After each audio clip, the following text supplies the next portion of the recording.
그러므로 하나님의 뜻만 알면 한이 없이 강하고 담대하게 기도하고 구하고 믿고 불가능에 도전할 수 있습니다.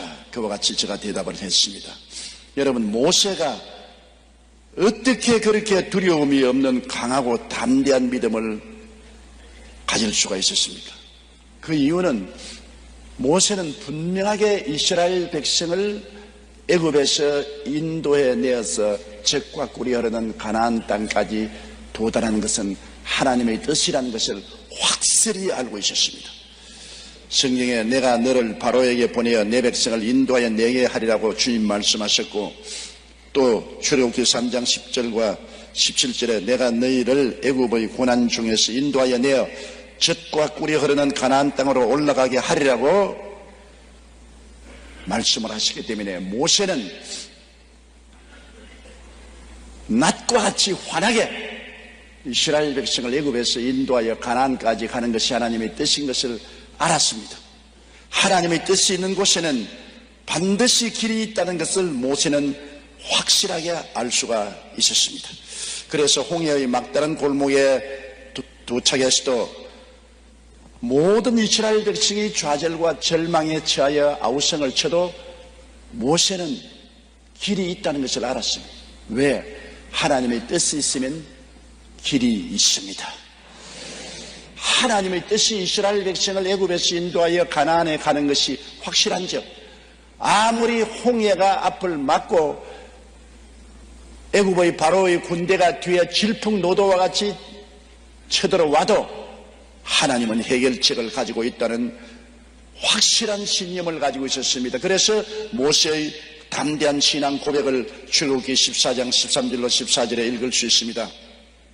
모세가 백성에게 이르되 너희는 두려워 말고 가만히 서서 야훼께서 오늘날 너희를 위하여 행하시는 구원을 보라. 너희가 오늘 본 애굽 사람을 또다시는 영원히 보지 못하리라. 야훼께서 너희를 위하여 싸우시리니 너희는 가만히 있을지어다.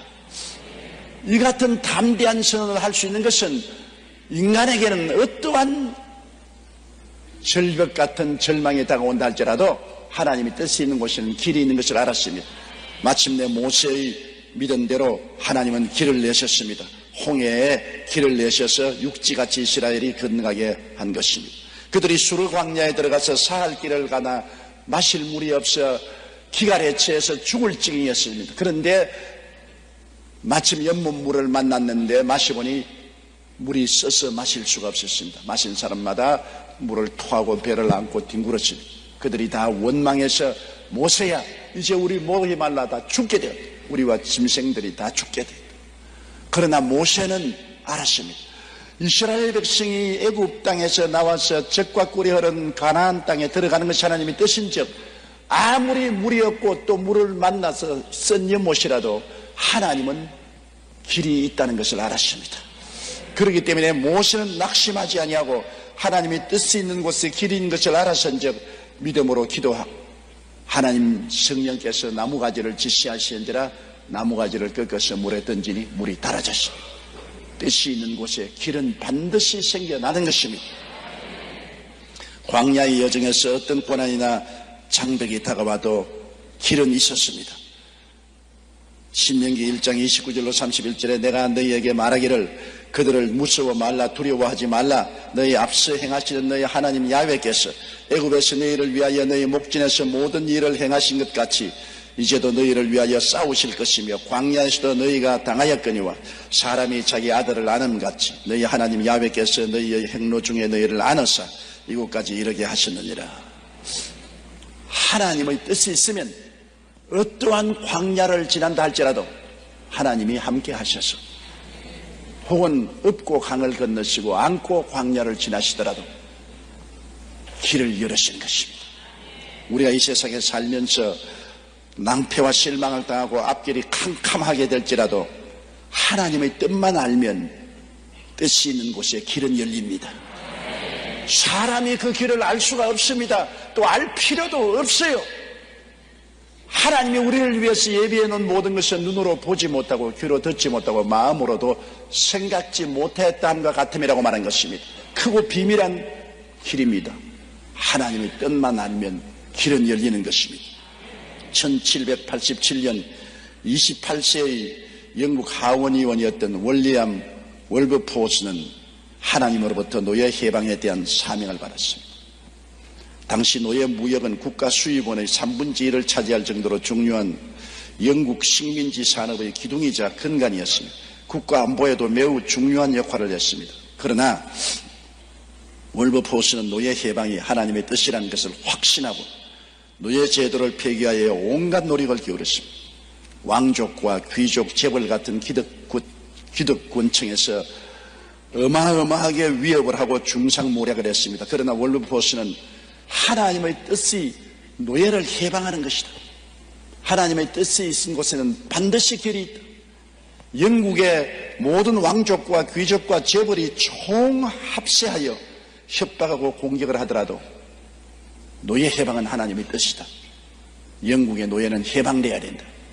하나님의 뜻이 있는 곳에 길은 있다. 그래서 그는 낙심하지 않았습니다. 매일 아침 기도와 말씀을 묵상하고 오히려 믿음을 돈독히 했습니다.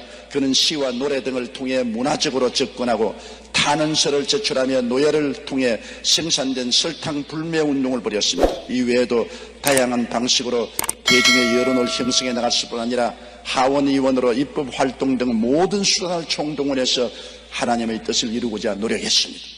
결국 노예 해방이라는 하나님의 뜻은 그로부터 46년 후인 1833년 영국에서 노예 제도가 폐지된 법안이 통과되었습니다. 그리고 열흘 후 월리엄 월버포스는 하나님의 뜻이 성취되었다는 환희와 감격 속에서 생을 마칠 수가 있었습니다. 그는 하나님의 뜻이 노예 해방인 것을 알았은즉 46년간 뒤로 물러가지 않고 끝까지 믿고 노예 해방을 추구한 결과에 한 사람 월리엄 월버포스의 그 믿음으로 영국의 노예 해방이 합법화되었던 것입니다. 뜻이 있는 곳에는 반드시 길이 있습니다. 비록 한 사람이 깨달은 하나님의 뜻이지만 이에 대한 확신은 위대한 역사를 이룰 수가 있는 것입니다. 그러면 하나님의 뜻을 어떻게 알 수 있습니까? 뜻을 알면은 길은 있는데 하나님의 뜻을 어떻게 알 수 있습니까? 이런 질문을 하실 것입니다. 여러분, 성경은 인간에 대한 하나님의 뜻을 담고 있습니다. 성경을 우리가 하나님의 말씀이라고 말하지 않습니까?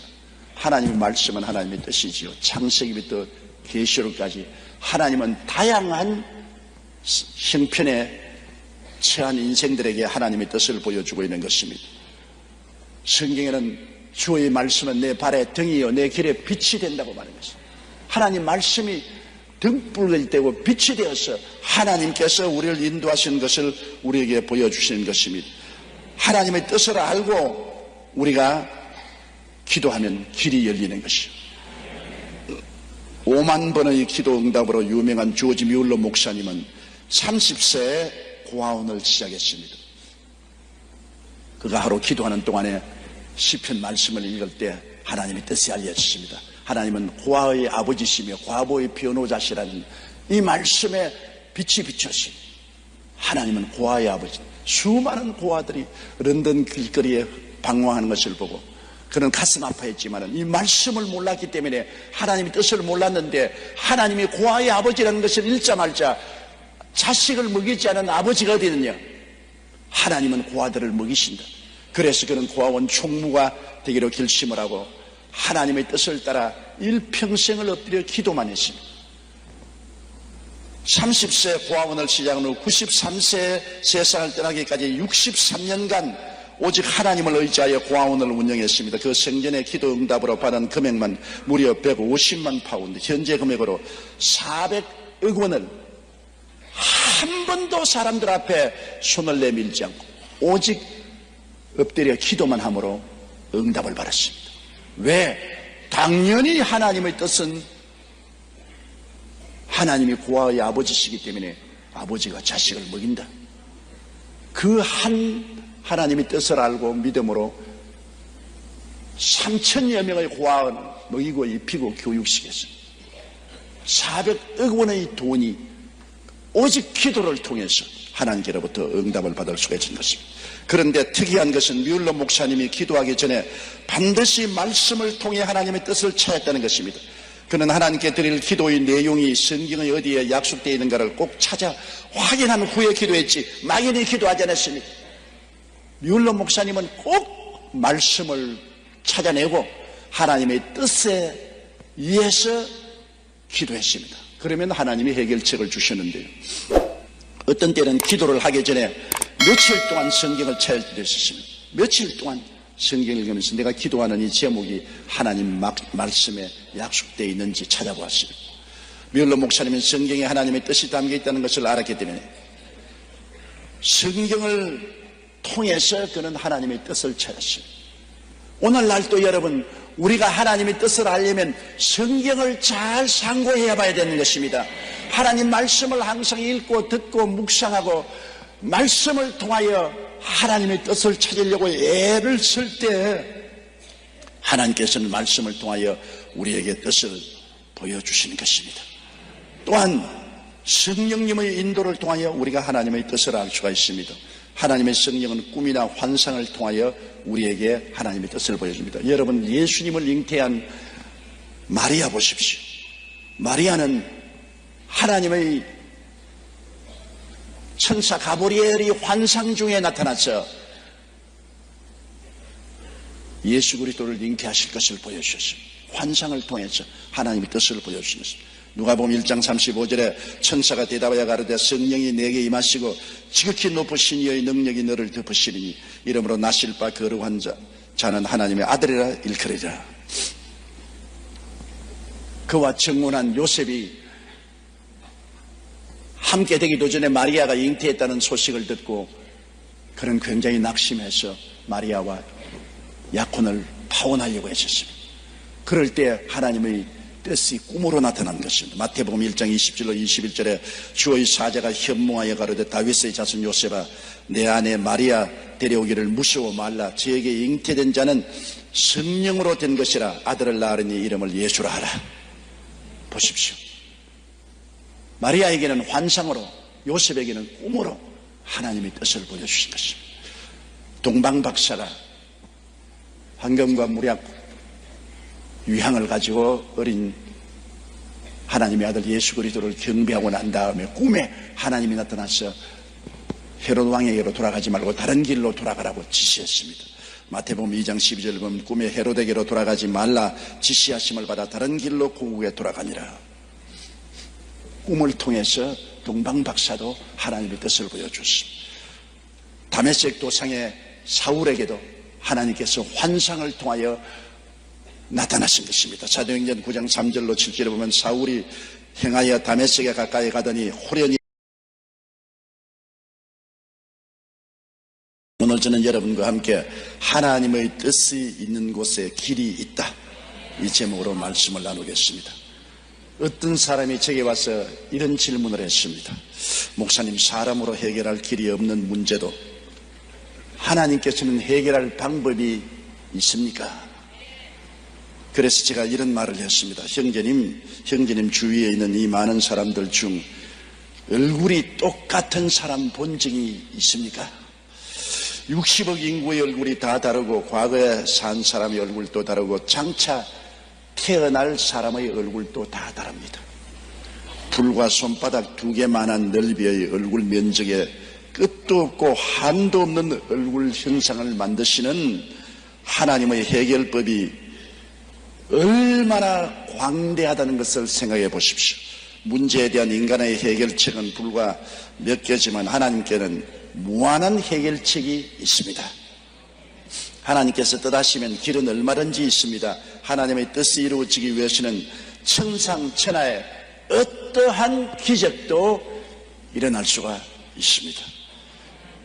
그러므로 하나님의 뜻만 알면 한이 없이 강하고 담대하게 기도하고 구하고 믿고 불가능에 도전할 수 있습니다. 그와 같이 제가 대답을 했습니다. 여러분, 모세가 어떻게 그렇게 두려움이 없는 강하고 담대한 믿음을 가질 수가 있었습니까? 그 이유는 모세는 분명하게 이스라엘 백성을 애굽에서 인도해 내어서 젖과 꿀이 흐르는 가나안 땅까지 도달하는 것은 하나님의 뜻이라는 것을 확실히 알고 있었습니다. 성경에 내가 너를 바로에게 보내어 내 백성을 인도하여 내게 하리라고 주님 말씀하셨고, 또 출애굽기 3장 10절과 17절에 내가 너희를 애굽의 고난 중에서 인도하여 내어 젖과 꿀이 흐르는 가나안 땅으로 올라가게 하리라고 말씀을 하시기 때문에 모세는 낮과 같이 환하게 이스라엘 백성을 애굽에서 인도하여 가나안까지 가는 것이 하나님의 뜻인 것을 알았습니다. 하나님의 뜻이 있는 곳에는 반드시 길이 있다는 것을 모세는 확실하게 알 수가 있었습니다. 그래서 홍해의 막다른 골목에 도착해서도 모든 이스라엘 백성이 좌절과 절망에 처하여 아우성을 쳐도 모세는 길이 있다는 것을 알았습니다. 왜? 하나님의 뜻이 있으면 길이 있습니다. 하나님의 뜻이 이스라엘 백성을 애굽에서 인도하여 가나안에 가는 것이 확실한즉 아무리 홍해가 앞을 막고 애굽의 바로의 군대가 뒤에 질풍노도와 같이 쳐들어와도 하나님은 해결책을 가지고 있다는 확실한 신념을 가지고 있었습니다. 그래서 모세의 담대한 신앙 고백을 출애굽기 14장 13절로 14절에 읽을 수 있습니다. 모세가 백성에게 이르되 너희는 두려워 말고 가만히 서서 야훼께서 오늘날 너희를 위하여 행하시는 구원을 보라. 너희가 오늘 본 애굽 사람을 또다시는 영원히 보지 못하리라. 야훼께서 너희를 위하여 싸우시리니 너희는 가만히 있을지어다. 이 같은 담대한 선언을 할 수 있는 것은 인간에게는 어떠한 절벽 같은 절망이 다가온다 할지라도 하나님의 뜻이 있는 곳에는 길이 있는 것을 알았습니다. 마침내 모세의 믿음대로 하나님은 길을 내셨습니다. 홍해에 길을 내셔서 육지같이 이스라엘이 건너가게 한 것입니다. 그들이 수르 광야에 들어가서 사할 길을 가나 마실 물이 없어 기갈에 취해서 죽을 지경이었습니다. 그런데 마침 연못물을 만났는데 마시보니 물이 써서 마실 수가 없었습니다. 마신 사람마다 물을 토하고 배를 안고 뒹굴었습니다. 그들이 다 원망해서 모세야 이제 우리 목이 말라 다 죽게 되었다. 우리와 짐승들이 다 죽게 되었다. 그러나 모세는 알았습니다. 이스라엘 백성이 애굽 땅에서 나와서 젖과 꿀이 흐르는 가나안 땅에 들어가는 것이 하나님의 뜻인즉 아무리 물이 없고 또 물을 만나서 쓴 연못이라도 하나님은 길이 있다는 것을 알았습니다. 그렇기 때문에 모세는 낙심하지 아니하고 하나님의 뜻이 있는 곳에 길이 있는 것을 알았은즉 믿음으로 기도하고 하나님 성령께서 나무가지를 지시하시는지라 나무가지를 꺾어서 물에 던지니 물이 달아졌습니다. 뜻이 있는 곳에 길은 반드시 생겨나는 것입니다. 광야의 여정에서 어떤 고난이나 장벽이 다가와도 길은 있었습니다. 신명기 1장 29절로 31절에 내가 너희에게 말하기를 그들을 무서워 말라 두려워하지 말라. 너희 앞서 행하시는 너희 하나님 야훼께서 애굽에서 너희를 위하여 너희 목전에서 모든 일을 행하신 것 같이 이제도 너희를 위하여 싸우실 것이며 광야에서도 너희가 당하였거니와 사람이 자기 아들을 아는 같이 너희 하나님 야훼께서 너희의 행로 중에 너희를 안으사 이곳까지 이르게 하셨느니라. 하나님의 뜻이 있으면 어떠한 광야를 지난다 할지라도 하나님이 함께 하셔서 혹은 읍고 강을 건너시고 안고 광야를 지나시더라도 길을 열으신 것입니다. 우리가 이 세상에 살면서 낭패와 실망을 당하고 앞길이 캄캄하게 될지라도 하나님의 뜻만 알면 뜻이 있는 곳에 길은 열립니다. 사람이 그 길을 알 수가 없습니다. 또 알 필요도 없어요.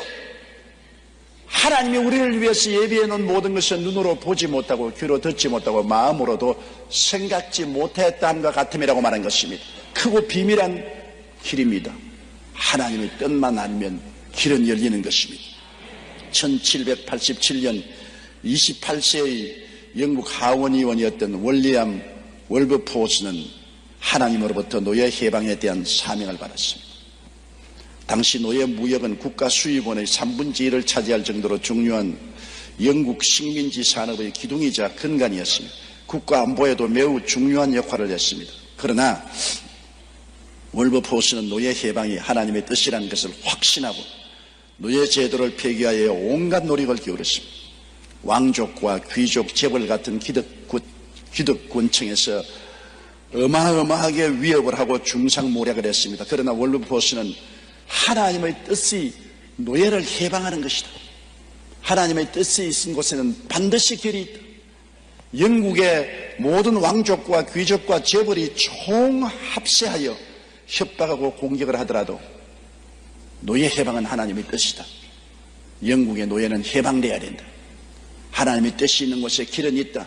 그래서 그는 낙심하지 않았습니다. 매일 아침 기도와 말씀을 묵상하고 오히려 믿음을 돈독히 했습니다. 그는 시와 노래 등을 통해 문화적으로 접근하고 탄원서를 제출하며 노예를 통해 생산된 설탕 불매 운동을 벌였습니다. 이외에도 다양한 방식으로 대중의 여론을 형성해 나갔을 뿐 아니라 하원의원으로 입법 활동 등 모든 수단을 총동원해서 하나님의 뜻을 이루고자 노력했습니다. 결국 노예 해방이라는 하나님의 뜻은 그로부터 46년 후인 1833년 영국에서 노예 제도가 폐지된 법안이 통과되었습니다. 그리고 열흘 후 윌리엄 월버포스는 하나님의 뜻이 성취되었다는 환희와 감격 속에서 생을 마칠 수가 있었습니다. 그는 하나님의 뜻이 노예 해방인 것을 알았은즉 46년간 뒤로 물러가지 않고 끝까지 믿고 노예 해방을 추구한 결과에 한 사람 윌리엄 월버포스의 그 믿음으로 영국의 노예 해방이 합법화되었던 것입니다. 뜻이 있는 곳에는 반드시 길이 있습니다. 비록 한 사람이 깨달은 하나님의 뜻이지만 이에 대한 확신은 위대한 역사를 이룰 수가 있는 것입니다. 그러면 하나님의 뜻을 어떻게 알 수 있습니까? 뜻을 알면은 길은 있는데 하나님의 뜻을 어떻게 알 수 있습니까? 이런 질문을 하실 것입니다. 여러분, 성경은 인간에 대한 하나님의 뜻을 담고 있습니다. 성경을 우리가 하나님의 말씀이라고 말하지 않습니까?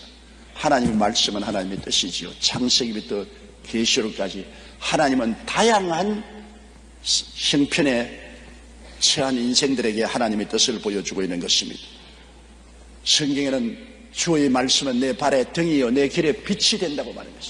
하나님 말씀이 등불이 되고 빛이 되어서 하나님께서 우리를 인도하시는 것을 우리에게 보여주시는 것입니다.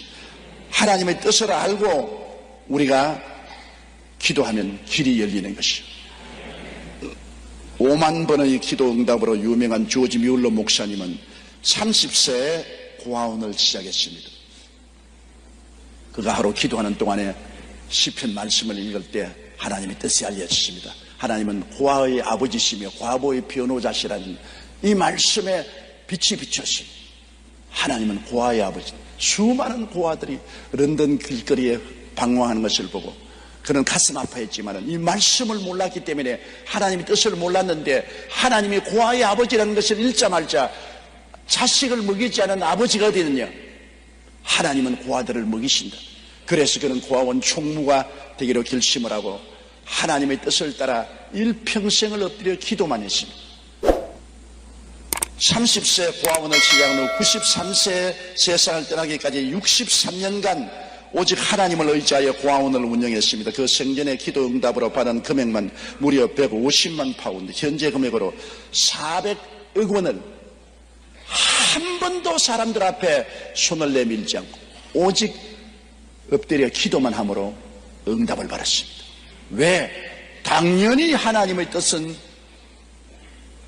하나님이 고아의 아버지시기 때문에 아버지가 자식을 먹인다. 그 하나님의 뜻을 알고 믿음으로 3천여 명의 고아를 먹이고 입히고 교육시켰습니다. 400억 원의 돈이 오직 기도를 통해서 하나님께로부터 응답을 받을 수가 있는 것입니다. 그런데 특이한 것은 뮬러 목사님이 기도하기 전에 반드시 말씀을 통해 하나님의 뜻을 찾았다는 것입니다. 그는 하나님께 드릴 기도의 내용이 성경의 어디에 약속되어 있는가를 꼭 찾아 확인한 후에 기도했지 막연히 기도하지 않았습니다. 뮬러 목사님은 꼭 말씀을 찾아내고 하나님의 뜻에 의해서 기도했습니다. 그러면 하나님이 해결책을 주셨는데요. 어떤 때는 기도를 하기 전에 며칠 동안 성경을 찾을 때도 있었습니다. 며칠 동안 성경을 읽으면서 내가 기도하는 이 제목이 하나님 말씀에 약속되어 있는지 찾아보았습니다. 뮬러 목사님은 성경에 하나님의 뜻이 담겨 있다는 것을 알았기 때문에 성경을 통해서 그는 하나님의 뜻을 찾았어요. 오늘날도 여러분, 우리가 하나님의 뜻을 알려면 성경을 잘 상고해 봐야 되는 것입니다. 하나님 말씀을 항상 읽고 듣고 묵상하고 말씀을 통하여 하나님의 뜻을 찾으려고 애를 쓸 때 하나님께서는 말씀을 통하여 우리에게 뜻을 보여주시는 것입니다. 또한 성령님의 인도를 통하여 우리가 하나님의 뜻을 알 수가 있습니다. 하나님의 성령은 꿈이나 환상을 통하여 우리에게 하나님의 뜻을 보여줍니다. 여러분, 예수님을 잉태한 마리아 보십시오. 마리아는 하나님의 천사 가브리엘이 환상 중에 나타나서 예수 그리스도를 잉태하실 것을 보여주셨습니다. 환상을 통해서 하나님의 뜻을 보여주셨습니다. 누가복음 1장 35절에 천사가 대답하여 가로되 성령이 내게 임하시고 지극히 높으신 이의 능력이 너를 덮으시리니 이러므로 나실 바 거룩한 자는 하나님의 아들이라 일컬으리라. 그와 정혼한 요셉이 함께 되기도 전에 마리아가 잉태했다는 소식을 듣고 그는 굉장히 낙심해서 마리아와 약혼을 파혼하려고 했었습니다. 그럴 때 하나님의 뜻이 꿈으로 나타난 것입니다. 마태복음 1장 20절로 21절에 주의 사자가 현몽하여 가로되 다윗의 자손 요셉아 내 아내 마리아 데려오기를 무서워 말라. 저에게 잉태된 자는 성령으로 된 것이라. 아들을 낳으리니 이름을 예수라 하라. 보십시오. 마리아에게는 환상으로, 요셉에게는 꿈으로 하나님의 뜻을 보여주신 것입니다. 동방박사가 황금과 무략 유향을 가지고 어린 하나님의 아들 예수 그리스도를 경배하고 난 다음에 꿈에 하나님이 나타나서 헤롯 왕에게로 돌아가지 말고 다른 길로 돌아가라고 지시했습니다. 마태복음 2장 12절 보면 꿈에 헤롯에게로 돌아가지 말라 지시하심을 받아 다른 길로 고국에 돌아가니라. 꿈을 통해서 동방박사도 하나님의 뜻을 보여줬습니다.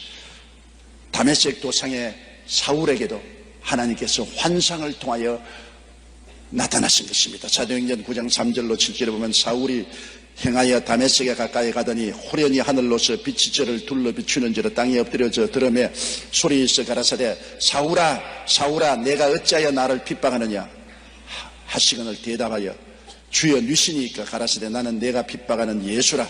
내가 일어나 성으로 들어가라. 행할 것을 내게 이를 자가 있느니라 하시니 같이 가던 사람들은 소리만 듣고 아무도 보지 못하여 말을 못하고 있었더라.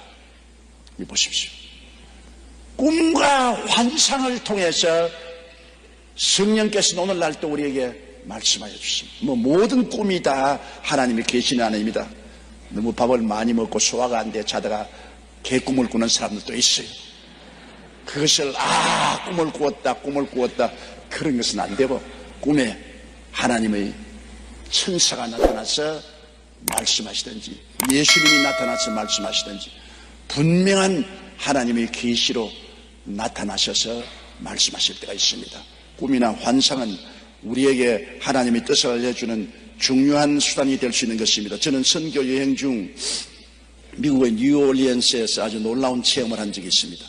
토요일에 비행기를 타고 루이빌에 가서 미국 교역자 600명을 대상으로 교회 성장 세미나를 한 후에 한인교회에 가서 다시 1시간 강의를 하고 주일 아침에는 2부 예배를 인도하고 다시 오클라호마로 비행기를 타고 가서 텔사에 가서 2,000여 명의 성도들에게 설교를 했습니다. 몸이 너무 지쳐서 솜같이 되었습니다. 그래서 기도해 달라고 몰려든 사람을 피하기 위해서 목사님 사무실에 숨었습니다.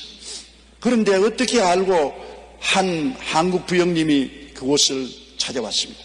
그분은 폐암으로 거의 죽어갈 지경이라며 기도를 요청해 왔습니다. 그래서 제가 물었습니다. 당신 어떻게 내게 온 사람입니까? 그는 시카고에서 왔어요. 그러니까 놀라운 말을 했습니다. 저는 목사님이 미국에 오신다는 것을 전혀 몰랐습니다. 그런데 꿈에 하나님께서 조용기 목사가 루이지니아의 뉴올리언스의 교역자 수양회를 인도하러 오니 찾아가 안수를 받으라. 그렇게 말씀을 하시더랍니다.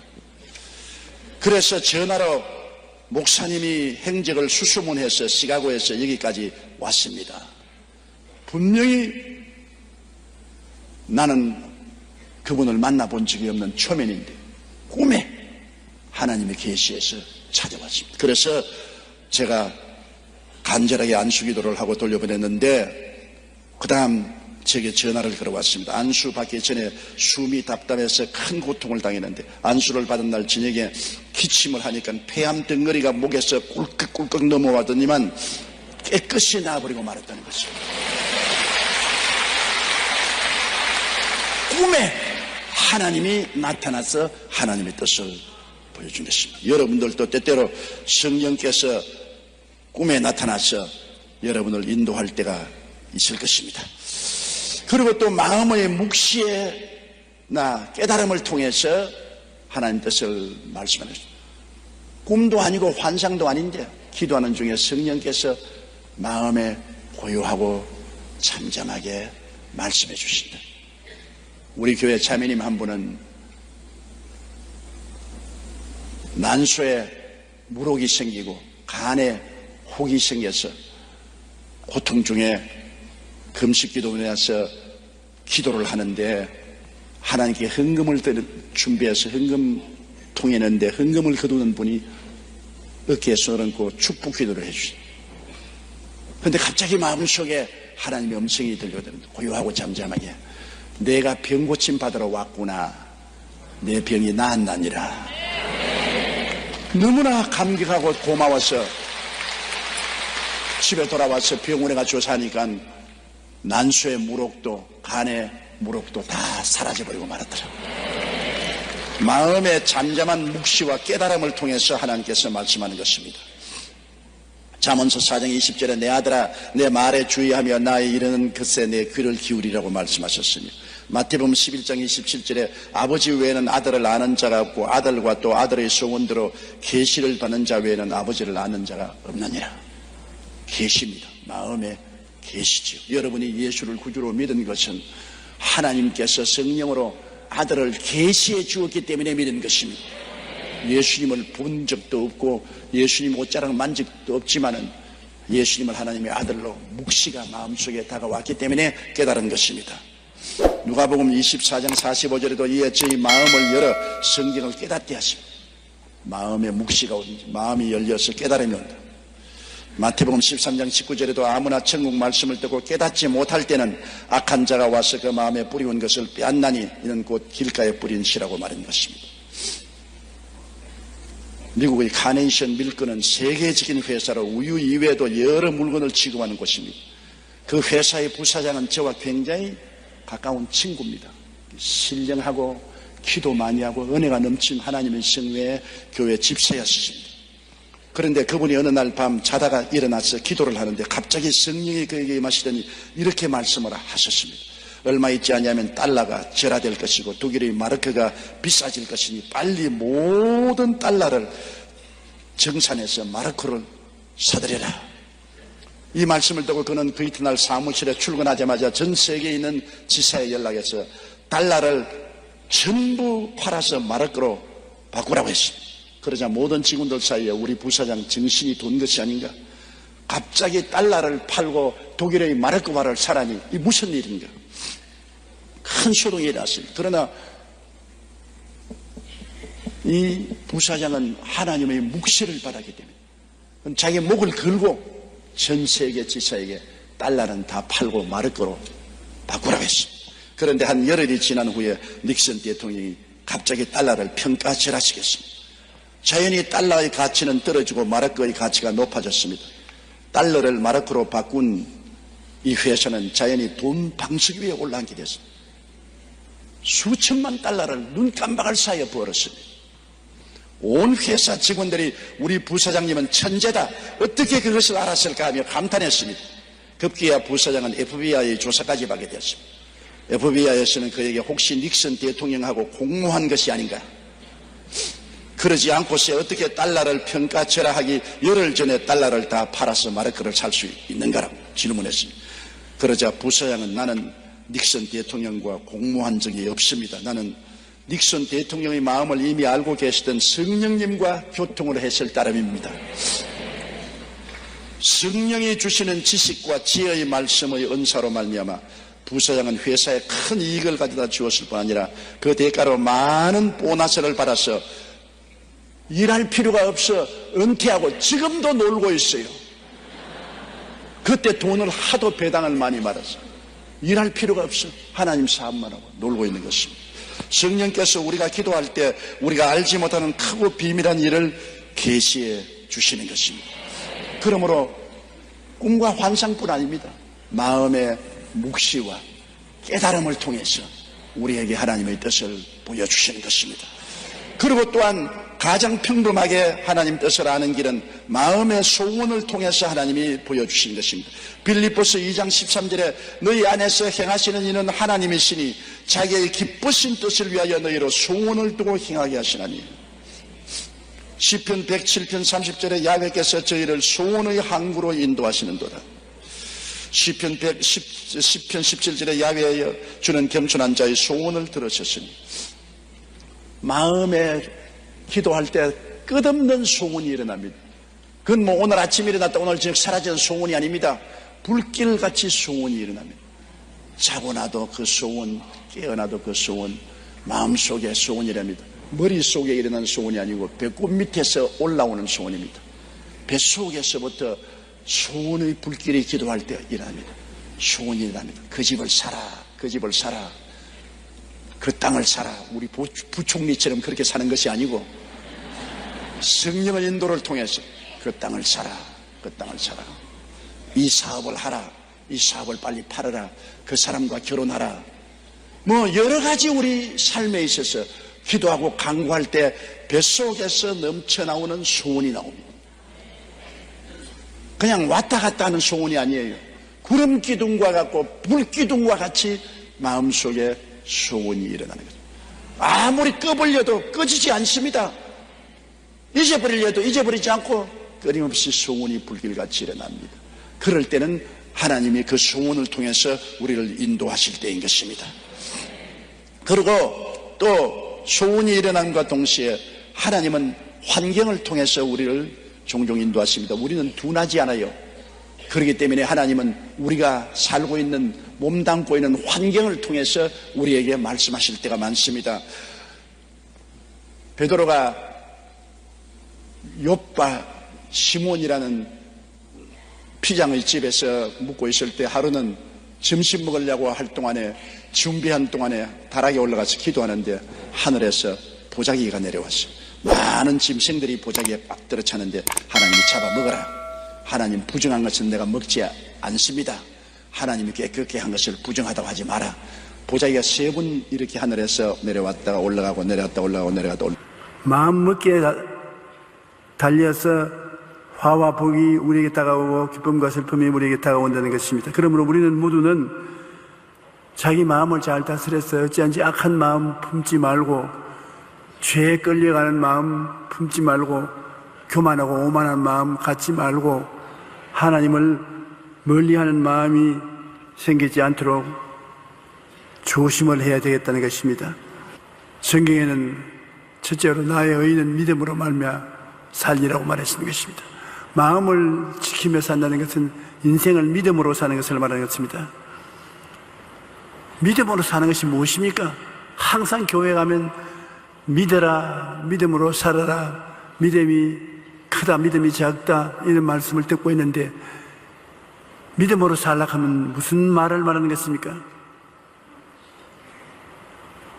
많은 크고 적은 일을 당할 때 믿음으로 살라는 것은 계산을 먼저 하지 말고 기도를 먼저 하라는 것입니다. 우리는 크고 적은 일이 다가오면 계산부터 먼저 합니다. 이거 괜찮을까? 큰일 날지 않을까? 잘못하면 망하지 않느냐? 계산을 먼저 하는데 믿음으로 살라는 것은 계산하기 전에 하나님께 먼저 문제를 맡기고 계산하기 전에 믿음을 믿고 하나님을 사랑하고 감사하는 것입니다. 하나님께서는 여러분 우리를 위해서 그 아들 예수 그리스도를 보내서 십자가에 못 박여 몸짓고 피를 흘릴까지 사랑했습니다. 증거 없는 사랑은 사랑이 아닌데 확실히 여러분은 사랑받고 있다는 것을 하나님은 증거하셨습니다. 거기에다가 하나님의 능력은 한이 없어요. 하늘과 땅과 세계와 그 가운데 모든 것을 지으신 하나님의 능력이 얼마나 큽니까? 하나님은 능력이 한없이 큰데다가 여러분을 사랑해서 그 아들을 보내서 목숨을 버리도록 했으니 그 하나님을 믿을 수 있습니까? 없습니까? 믿을 수 있습니까? 믿는다고 말을 해야 하나님이 관계를 맺는 것입니다. 말을 안 하면 하나님이 관계를 맺을 수가 없어요. 그 하나님이, 그런 하나님이 내게 있으니 계산부터 하지 말고 믿음부터 먼저 믿으라는 것입니다. 계산은 하나님이 들어와서 하시면 얼마든지 계산할 수 있는 것입니다. 기도하고 주님께 계산을 맡겨놓으면 성경에 이런 말이 있습니다. 내 길을 야훼께 맡겨라. 그 다음에 내 짐을 야훼께 맡겨라. 그 다음에는 너희 염려를 다 주께 맡겨라. 놀라운 일 아닙니까? 사람들이 와서 여러분에게 내 길을 좀 맡아주십시오. 내 짐 좀 맡아서 갖다 주십시오. 내 염려를 좀 맡아주십시오 하면 왜 내가 당신 짐을 맡습니까? 나보고 그런 말 하지 마십시오. 그런 거 아닙니까? 그런데 하나님은 여러분 말씀, 자, 걱정하지 말고 내 길을 내게 맡겨라. 기도하고 맡겨라. 짐 무겁지? 수고하고 무거운 짐을 내게 맡겨라. 근심을 하고 염려를 해서 밤잠 자지 말고 내게 맡겨라. 이렇게 다정하게 말씀해 주시는데 까짓것 한번 맡겨보는 거예요. 자꾸 의심하지 말고 예레미야서 33장 3절에 너는 내게 부르짖어라. 내가 내게 응답하겠고 내가 알지 못하는 크고 은밀한 일을 내게 보여주리라. 그러므로 우리 예수 믿는 사람은 마음에 맡기고 안심하고 살 수 있는 하나님의 언약이 이처럼 많습니다. 마틴 루터는 내 손으로 붙잡고 있을 때는 모두 다 잃어버렸지만 하나님 손에 넣어둔 것은 아무것도 잃지 않았다고 제가 말했습니다. 자기 일생에 자기 손으로 부여잡은 것은 다 잃어버렸다. 하나님 손에 맡긴 것은 두고 보니 다 지켜졌다는 것입니다. 잠언서 16장 3절에 너희 행사를 야훼께 맡기라. 그리하면 내가 경영하는 것이 이루어지리라. 우리가 믿음으로 하나님께 맡기면 하나님께서 우리 위해서 일하시는 것입니다. 하나님은 안 맡은 것은 절대로 일 안 하십니다. 맡기지 않은 것 하나님 구경하고 계시 일 안 하는 것입니다. 그러나 하나님께 맡긴 것은 철저히 약속을 지켜주는 것입니다. 내 짐을 야훼께 맡겨라. 그리하면 제가 이루시고 너의 의를 빛같이 나타내시리라고 성경은 말씀하고 있는 것입니다. 성경에 우리 신약 성경에 보면 광야에서 떡을 먹인 사건이 나옵니다. 요한복음 6장 3절로 9절에 갈릴리의 광야에 예수님께서 오후가 늦은 쯤 되어서 제자들 데리고 나왔는데 예수님 가는 곳마다 사람들이 인산인해로 따라왔어요. 왜냐하면 성경에 말하기를 예수님이 병을 고치기 때문에 병도 낫고 병 고치는 것도 보기 위해서 군중들이 왔다는 것입니다. 요 며칠 전에 내게 인터넷에서 편지가 왔는데 왜 여의도 순복음교회에 나가는지 이유를 말씀할까요? 상당히 까다로운 사람 같습니다. 나는 젊을 때부터 교회를 나갔는데 전부 교회에 있는 목사들을 위선자로 생각했습니다. 내가 본 성경에는 예수님께서 귀신도 쫓아내고 병든 자도 그 자리에서 고치고 배고픈 사람은 먹이고 그런 일이 항상 일어나는데 요사이는 교회 가면 그 말을 안 하려고 목사님들이 될 수 있으면 그 성경은 피하고 설교에 살아서 역사하는 하나님은 없어서 이건 밥벌이 하러 왔구나 그렇게 늘 생각했는데 우연히 친구의 인도를 따라서 여의도 순복음교회에 가니까 귀신도 쫓아내고 병도 고치고 기적적으로 떡이 나눠주지 않으니까 구제 활동도 하고 음식을 집에 해서 와서 나누고, 적어도 그렇게 성경에 흉내를 내보려고 애를 쓰기 때문에 내가 깜짝 놀랐습니다. 아, 이 교회는 예수님처럼 실력은 없지만은 예수님 한 흉내는 내보는구나. 이게 좀 가짜가 아니고 진짜가 많다.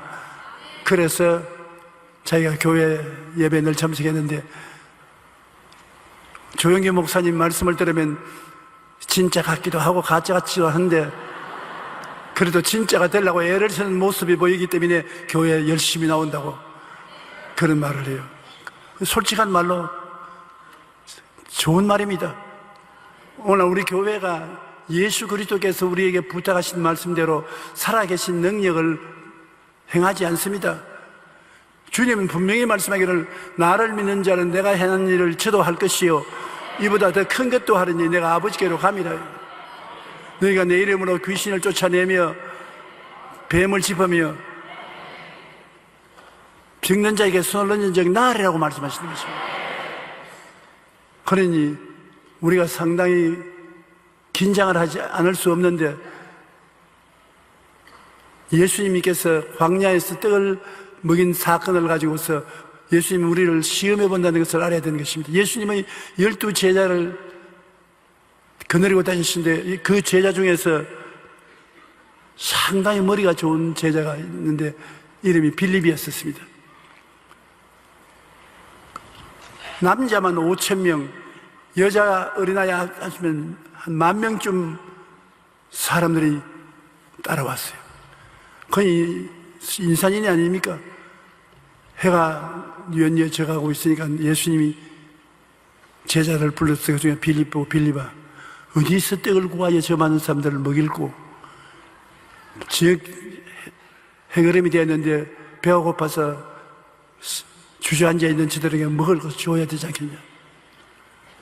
빌립이 당장 대답을 가져왔습니다. 머리가 굉장히 빨리 돌아가는 것입니다. 우리 보고 하라 하면 여러분, 남자와 여자와 어른과 어린아이가 섞였으니까 남자가 먹는 양이 다르고 여자가 먹는 양이 다르고 어린아이가 먹는 양이 다른데, 그것을 순식간에 파악해가지고서 이 사람들에게 조금씩 먹일지라도 돈이 200데나리 필요합니다. 여러분에게 부탁하면 여러분 한 2시간 후에나 대답을 가져올 겁니다. 수를 보니까 남자들이 여자들보다 많지 않습니다. 여자들이 많은데 이만큼 먹고 애들은 이만큼 먹을 것이니까 이만한 돈이 필요합니다. 그리고 떡 살 곳도 없습니다. 당장 대답을 했어요. 그 하나님께서 왜 이렇게 했느냐? 사람들에게 믿음을 시험해 보았다는 것입니다. 하나님은 꼭 여러분에게 시험을 해 보십니다. 시험 안 해보는 것 같죠? 여러분 지금까지 오면서 다 시험 당한 것입니다. 하나님이 시험을 해보시는데, 거기에 안드레라는 제자가 있는데, 베드로의 형제인데, 이는 빌립이 머리가 좋은가 하면 안드레는 머리가 나쁘단 말입니다. 자기에게 주님이 명령도 안 했는데 안드레는 계산한다고 뛰어다녀 보니 너무 아득합니다. 이 많은 사람에게 어떻게 먹을 것을 주냐? 어린아이가 보리떡 5개와 물고기 2마리를 가지고서 뒤로 돌아앉아서 혼자 먹으려고 하는 건 어린아이만 발견했지요. 그래서 어린아이를 달래했습니다. 야야, 그 보리떡 5개와 물고기 2마리 예수님 드리자. 예수님이 지금 시장하시다. 예수님이 이게 잡수시고 난 다음에 우리 돌봐줄 것 아니겠나? 우리 예수님께 가져가 보자. 그러니까 옆에 다른 제자들이, 야, 창피하게 보리떡 5개와 물고기 2마리를 예수님께 어떻게 가져나간단 말이냐? 아, 그래도 예수님이 광야에 와 계시니까 기적이 일어날지 알 수가 없지 않냐? 머리가 나쁘니까 계산을 할 수가 없으니까 믿음의 역사부터 먼저 하는 것입니다. 여러분, 앞으로도 제가 병자 위한 기도를 많이 하고 믿음으로 나아가던 요사이 머리가 굉장히 나빠졌구나, 그렇게 생각하십시오. 머리가 나빠서 계산이 안 되니까 믿습니다부터 먼저 하거든요. 보리떡 5개와 물고기 2마리를 가지고 믿습니다 하고 주님께 나와가 주님, 이 많은 사람을 먹일 도리가 없을 것 같으나 보리떡 5개와 물고기 2마리가 있으니 이걸 가지고 뭘 해보실 수 있으면 좀 해보십시오. 우리 생각은 어림도 없습니다. 그러나 여러분, 하늘나라의 법칙이 늘 있는 것은 심고 거두는 법칙이 있는 것입니다. 적게 심는 자는 적게 거두고 많이 심는 자는 많이 거두는데 반드시 심고는 거두는 법이 있습니다. 예수님께서 빌립의 말을 듣고 난 다음 꾸짖지 않았어요. 빌립은 아직까지 신앙의 길을 모르니까 믿음으로 해결하려고 하지 않고 계산으로 해결하려고 하는 것입니다. 예수님께서는 안드레와 그 어린아이의 보리떡 5개 물고기 2마리를 받아서 축사를 하셨습니다. 그게 중요한 것입니다. 축복 그 자체가 기적을 해가는 역사인 것입니다. 떡에다가 축사를 하고 나눠주라. 그 다음 떼주고 나눠주니 이만한 떡을 떼서 주면 또 생기고, 떼주면 또 생기고, 고개를 툭 잘라서 주면 또 생겨있고, 떡 잘라서 주면 또 생겨있고. 주님이 축사를 하시면 그것이 어느 곳에 가는데 따라다니면서 이루어져요. 장사를 하면 가게를 하나 열어놓으면 꽉 들어차고, 또 가게를 더 하나 열면 또 꽉 들어차고, 물건을 팔아버리면 그 안에 물건이 없어야 되는데 또 생기고. 야간 주님께서 축사를 하시면 안 되는 것이 없습니다. 주님께서 원하시는 것은 여러분이 영혼이 잘 때 같이 범사에 잘 때며 강건하기를 원하시는데, 다른 것을 하는 것이 아니라 주님께서 복을 한번 주셔요. 복 받아라. 그 복이 따라오는 것입니다. 우리 박 대통령께서 남북이 통일되면 뭐가 생긴다겠습니까? 저번에 엄청난 일이 생길 거라고 하는데 예수님이 그 말을 해줬으면 참 좋아할 뻔당했어요. 그러면 무엇이 된단 말입니다. 그런데 우리 한국에 예수 믿는 성도들이 1000만이 넘으니까 이 1000만이 하나님께 기도하면 하나님이 우리에게 축사를 해주시면 그 다음에는 끝장이 나는 것입니다. 할렐루야.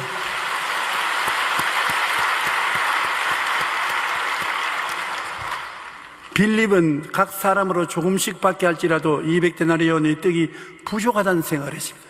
그런데 안드레는 보리떡 5개와 물고기 2마리를 가지고 와서 여기 어린아이가 보리떡 5개와 2마리 물고기 2마리가 있나이다 했습니다. 빌립은 마음속에 부정적인 생각을 가지고 이 많은 사람들에게 조금씩 줘도 200데나리에 대한 돈이 부족할 것을 말했는데요. 여기 안드레는 보리떡 5개와 물고기 2마리가 있다고, 부족하지 않고 있는데 그것을 어떻게 기적을 베풀지는 주님이 알아서 하라 하셨습니다. 주님이 그것을 받아서 기적을 베푸는 것입니다. 이것에서 주님이 제자들에게 가르쳐 주기를 원하는 것은 믿음은 계산한 것이 아니다. 나의 의인은 믿음으로 말미암아 살리는 것은 너희가 문제를 생겼을 때 계산부터 하지 말고 무릎을 꿇어서 기도부터 먼저 하라는 것입니다. 그러면 계산은 뒤에 따라오는데 누가 계산하냐?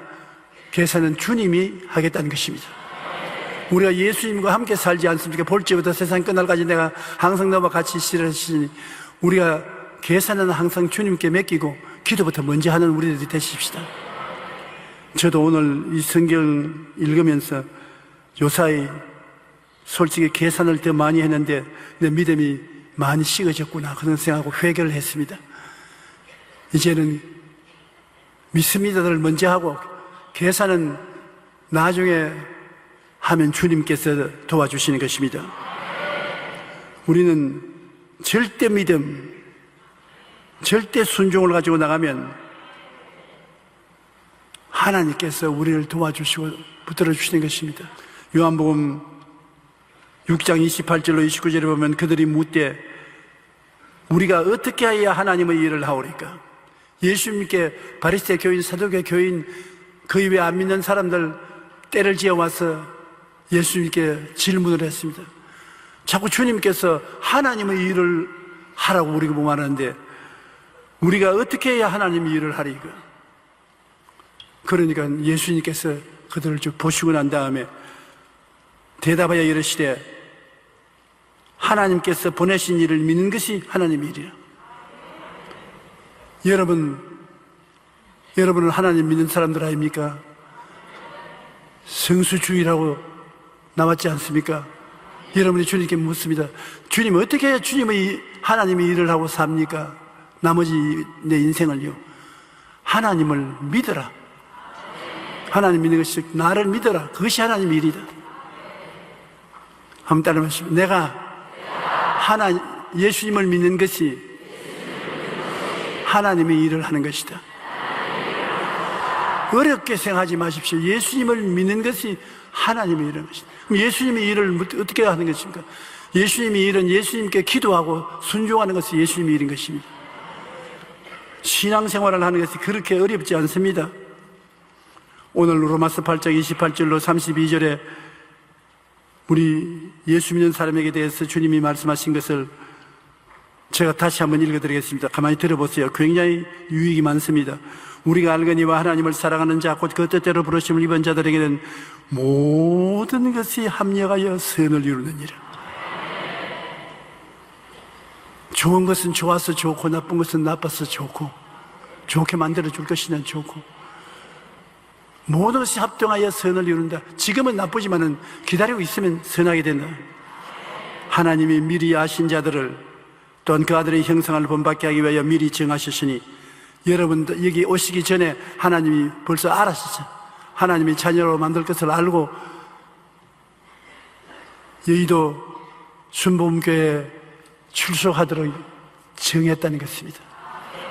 미리 여러분을 알고 하나님이 미리 정해놓았다. 여러분이 스스로 좋아서 이곳에 나온 것도 있지만 내용은 즉 하나님이 여러분을 여기 와서 예배도록 정해놓으신 것입니다. 그러므로 하나님이 아시고 하나님이 정한 사람이니 여러분 보통 사람 아닙니다. 이 교회 목사가 여러분 밉다고 해서 쫓아낼 수도 없는 일이고 괴롭힐 수도 없는 것입니다. 왜냐하면 하나님이 미리 알고 하나님이 미리 정해서 갖다 놓았으니 하나님의 일을 어떻게 막을 수 있겠습니까? 그로 많은 형제 중에서 맏아들이 되게 하기 위하여 미리 정하신 그들을 또한 부르시고 부르신 그들을 또한 의롭다 하시고 의롭다 하신 그들을 또한 영화롭게 하시느니라.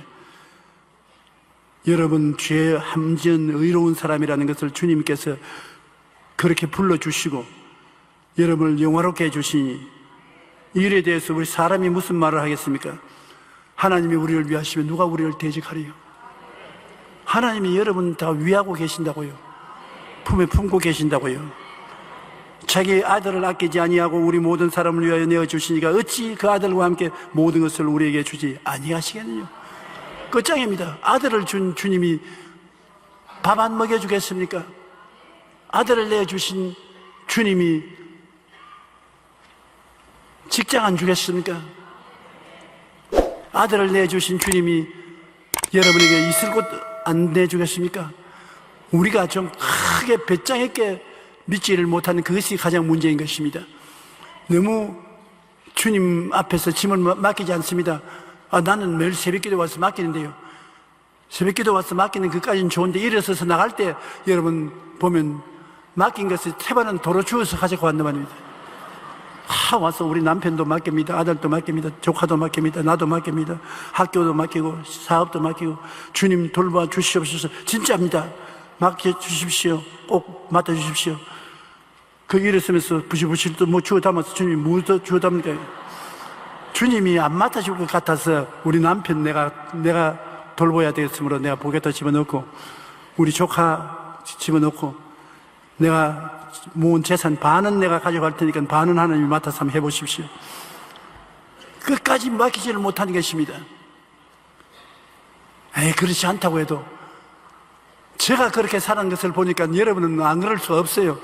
저는 그래도 사람들이 예수 잘 믿는 사람 중에 한 사람이라고 믿어주는데 그런 사람도 온전히 주님께 못 맡기는데 여러분도 못 맡길 수 있을 리가 있습니다. 그러니까 우리 오늘 이 시간에 한번 마음을 합쳐가지고서 진짜로 한번 맡겨보십시다. 그러면 주님께서 책임져 주시는 것입니다.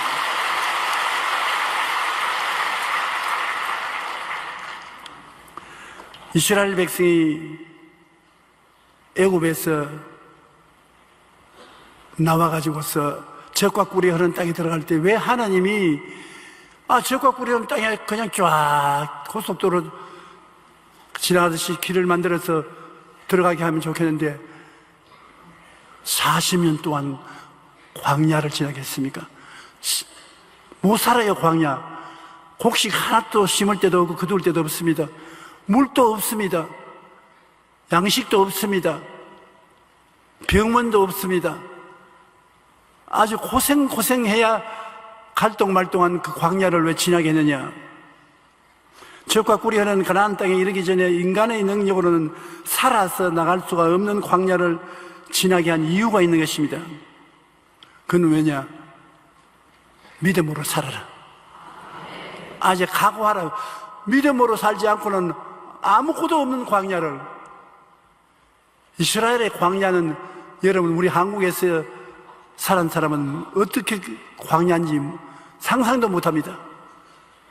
그런 광야에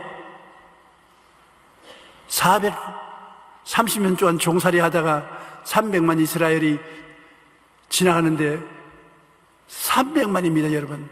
300만을 먹고 마시고 자고 해야 될 것인데 어떻게 광야를 지나갑니까? 그런데도 불구하고 하나님은 광야를 지나게 한 것은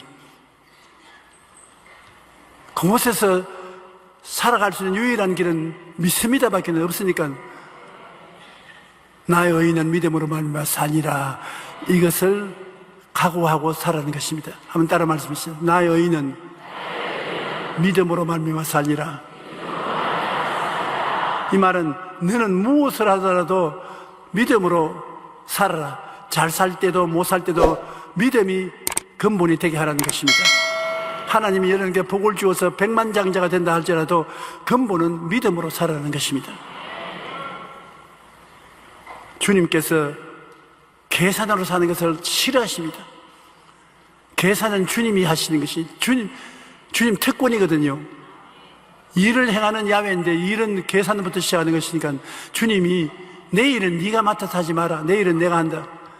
네가 한 일은 나를 믿고 살아라. 상상할 수 없는 고난의 환경을 지나면서 하나님 없이는 살 수 없구나 하는 것을 깨달으는 것입니다. 우리 지금 이 세상에 사는 것도 그것입니다. 내가 하나님 없이는 행복하게 살 수 없다는 것을 깨닫고 살기를 원하는 것입니다. 그것이 하나님이 여러분이 꼭 진리를 깨달아 알 것입니다. 하나님 없이는 못 산다. 하나님 없이는 영혼이 잘 되고 범사가 잘 되고 한건하게 못 된다. 우리 남북 대결을 하고 있는 이 형편에도 하나님 없이는 우리가 살아갈 수가 없습니다. 북한이 언제 불장난을 할지 누가 압니까? 나는 사실은 하나님이 우리와 같이 계심으로 두려움이 없이 살았고 두려움이 없는 확인을 가지고 살았는데 요사이 조금 마음이 위태위태해요. 왜 그러냐니까 김정은이가 미사일을 몇십 발 쏘고 협박을 자고 하니까 우리 성도들이 신문을 읽거나 텔레비에서 말하는 그 말만 들었으면 좋겠는데 그 말을 듣고 내게 질문을 해와요. 내가 뭐를 안다고. 참 이상해요. 내가 그래서 전화해서 아니 신문에서 다 보셨고 텔레비에서 다 들었지 않습니까? 그건 세상 사람들이 이야기하는 것이고 하나님이 좋은 목사님이 괜찮다면 괜찮은 줄 알고. 왜냐하면 어떤 사람이 와서 누룽지를 많이 만들어 사라고 합니다.